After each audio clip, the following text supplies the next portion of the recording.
Welcome to the Awakened Healer podcast. I'm your host, Mary Beth Vanderlinden. I'm an ordained Christian minister, international intuitive healer, healer trainer, speaker, and retreat facilitator. On the Awakened Healer podcast, myself and a wide variety of fascinating guests will share our gifts and divine experiences. I won't shy away from diving deep and asking big questions during these conversations. In turn, we will open up and share our deepest thoughts on spirituality, angels, intuitive development, crystals, healing of all kinds, and how bridging ancient wisdom with modern science can bring you to a deep and profound healing in every area of your life. Welcome to another episode of Awakened Healer podcast. This is your host, Mary Beth Vanderlinden. Today I've been led to talk about death. For a lot of us, that's something that we fear, but death teaches us about life. There's really nothing to fear. I've been present for the birth of my two children and for the birth of 3 of my grandchildren. And it's such an honor and blessing to be present as a soul enters this world. It's so hard to explain that overwhelming feeling of awe and elation that comes over you. But this is something that you would expect. Like everyone expects that they'll just feel like this overwhelming joy when there's a birth. Something I never expected was to have that same feeling while doing hospice for strangers or for my dad. That was a shock to me. But after experiencing it time after time, it does make sense. That overwhelming feeling of unconditional love, joy, and awe that just breaks your heart wide open is the love of God as He sends one of His children off into the world to live the life and learn the lessons that they're coming in for, or to welcome them home. You may have children. You may have had that feeling of being a parent who hasn't seen one of their children for months or years because of them living away, or maybe, a job that they have, or being in the military. And all of a sudden, there they are. They're home. You get to see them, to hold them, and that joy, just that overwhelming feeling that comes over you. Why would you think God would feel any different and welcome one of His children home any differently and feel any differently? But to be present in that energy is an amazing feeling, and it's there every single time. And so many people, when we have a loved one that's, near death, they're dying, so many people, they're afraid of death. They're afraid of dying, or they're afraid they won't know what to say to the person that is transitioning. And so I just want to talk about some of the experiences today, and it may help someone to either know how to handle it, what to say, or not to be so afraid. But the most important thing that I learned was that each person that's preparing to cross over wants to know that they mattered. They want someone to listen to them, really listen, but also to give input how they impacted your life. Just by telling them stories of things like saying, sorry, Spirit's talking to me. I'm just trying to say something and they're all talking at once. So I'm like, okay, what are y'all saying? They're just saying, say things like, is there anything you would like to talk about? Ask them. Or something they love hearing is, I remember when I was, maybe you were having a hard time at some point, and you can say, I remember when I was, whatever the situation was, and then just, talk about that memory of how they impacted your life, just reflecting on times that they did impact you when they were there for you. That eases that fear that they have that they weren't good enough while they were here. And so just, talking about memories, talking about good times, laughing, even if they're unconscious, if they're in a coma, if they're in a semi-coma, just talk about the good times, how they made you feel, the changes they made in your life.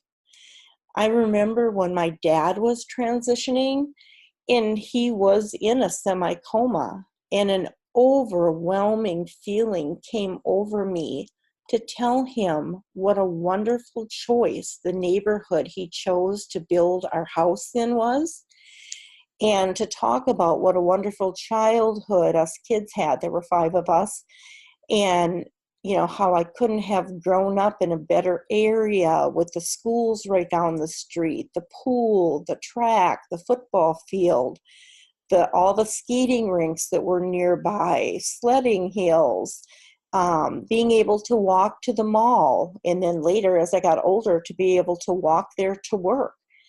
And that we had everything a kid could want, all within walking distance because of where we lived, and how much I loved our lake place and all the times we spent there and the memories.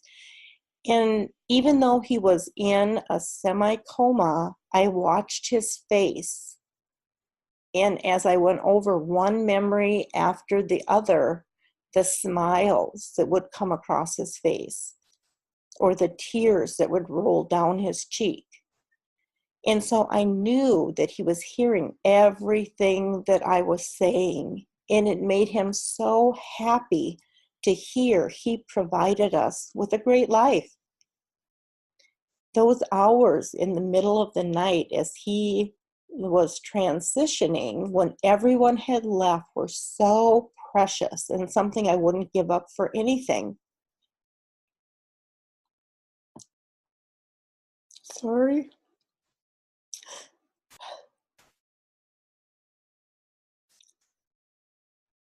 I had lived away in the other parts of the country for decades, so I'd only seen him a few times a year. So I was so grateful for that time together. So don't be afraid to be there with someone that's transitioning. Just talk to them as if they can hear you, because they can. And you can make it so much easier for them and really bring them joy in their final days or their final moments. Sorry, I thought I could get through this. The greatest gift you can give to them is to listen and to let them know they mattered. Like if they're still talking, just say, what are your favorite memories? What are the things that impacted your life the most? Just, ask them simple questions and then just sit there quietly and listen. It's such an honor to be with people as they pass. Angels and deceased loved ones come. Sometimes just one special person that has crossed over comes and just stays with them for days even, or for hours, or in that last moment.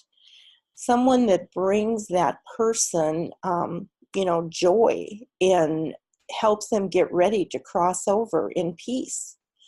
Sometimes there's many angels and many loved ones that cross before that come. And like I said, sometimes they come days ahead. I had been at my parents' house. I knew that my dad was filled with cancer, but it isn't my job to say that. Like, I just kept bringing him to different appointments, trying to get the doctor to realize what was going on and have them tell my mother that. But I had been at my parents' house taking care of my dad and doing hospice for him for 6 days. This was at the very end. And late that night, his mom and dad, his brother, and a son that my parents had lost. He was full term, but he was stillborn. Those 4 showed up in my parents' living room in the middle of the night. I didn't say anything to them because they weren't there for me. They were there for him. And they walked from the living room into his bedroom and stood at the end of his bed. And they stayed for about 20 minutes and then they were gone. And I knew that his time, had come, that he was really close to the end. The next day, we had to have him transported to a nursing home because he didn't have the strength to get up anymore and I couldn't lift him. And so it was another 4.5 days that we spent at the nursing home before he took his last breath. But he was at peace after they came and he was ready to go. However, the person that is passing away is in their life, they're going to want that same type of life during the dying process. I know my mom, when I was, I kept flying back and forth. I flew to Minnesota 5 times that year and would take them to, different appointments and help them with different things. But my mom would call me and tell me how her cousin and friend, or my cousin and her friends, were over and, they were talking and laughing in the other room. My dad was in his room, but he would come out and yell, "Can you all be quiet? What are y'all doing here?" He just wanted peace and quiet, but that's the kind of person he was. He didn't like, he thought women should be quiet. And so when he was passing, the room at the nursing home was always mobbed with people. Some people that he didn't even like being around in life. And now in death, he couldn't have the peace that he wanted. And his higher self kept saying to my higher self, "Can't you just get them out of here?" But, I couldn't take over and tell my mom, he wants them out of here. They would, she would have said, "You're crazy," But if she had really stopped to think about it, she would have known that would have been, what he wanted in the way he would have wanted things. He was very modest. So each time they came to change the bedding or take him to the bathroom or later, brought the bedpan, I would step out into the hall and make sure no one went into his room. And there was a great granddaughter whose other grandmother, like on the other side of the family, actually lived in the same condo building they did.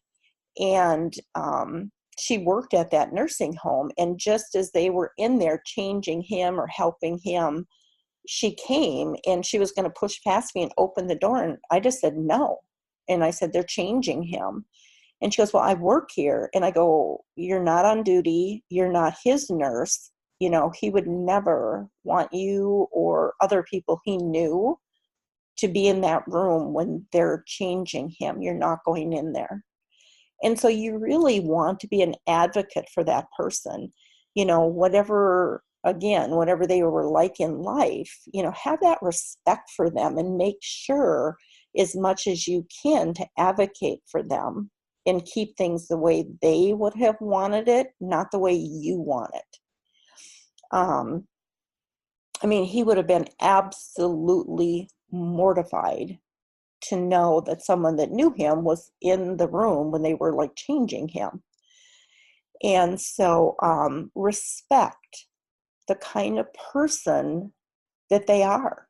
Respect what they would have wanted had they been able to have a say right then.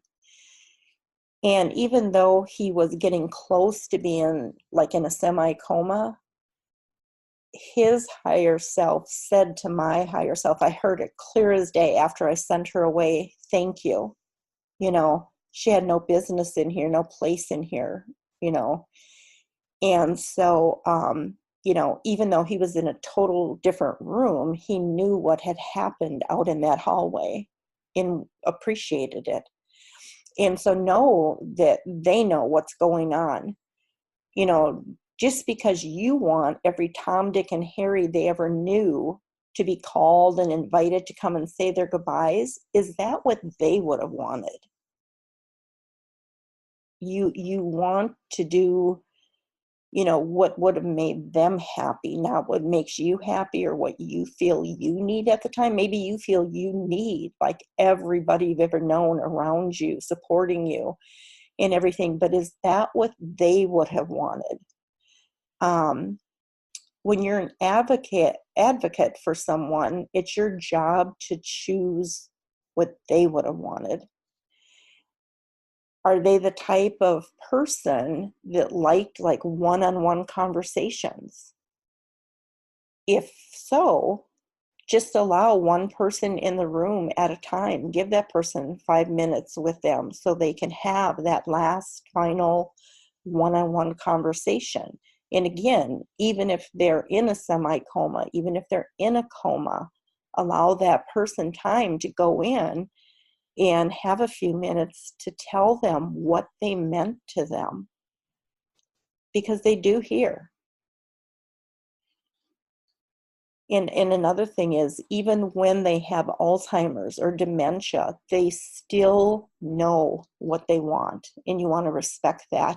A man that I was his full-time caregiver, I lived in the home with him and his wife, and he was on dialysis. And I noticed his organs had started to shut down. And minutes after seeing that, it was time for him to get ready to go to dialysis for his treatment.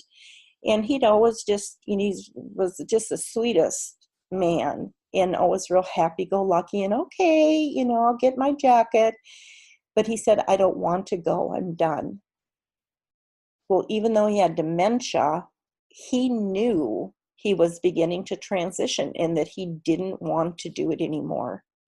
So I called his daughter and told her, and I was thankful that she honored his wishes and said, okay, call and let them know. And I told her, I said, he'll be gone in 5 days. And so I was really happy when I called the dialysis clinic, because I thought they might fight me on it or say like, well, we have to have him come in. But they were really respectful of his wishes. They said, even though he has dementia, they know when they're done. And so that was it. He was able to pass away in the home that he had built in his own bed, with his wife there with him.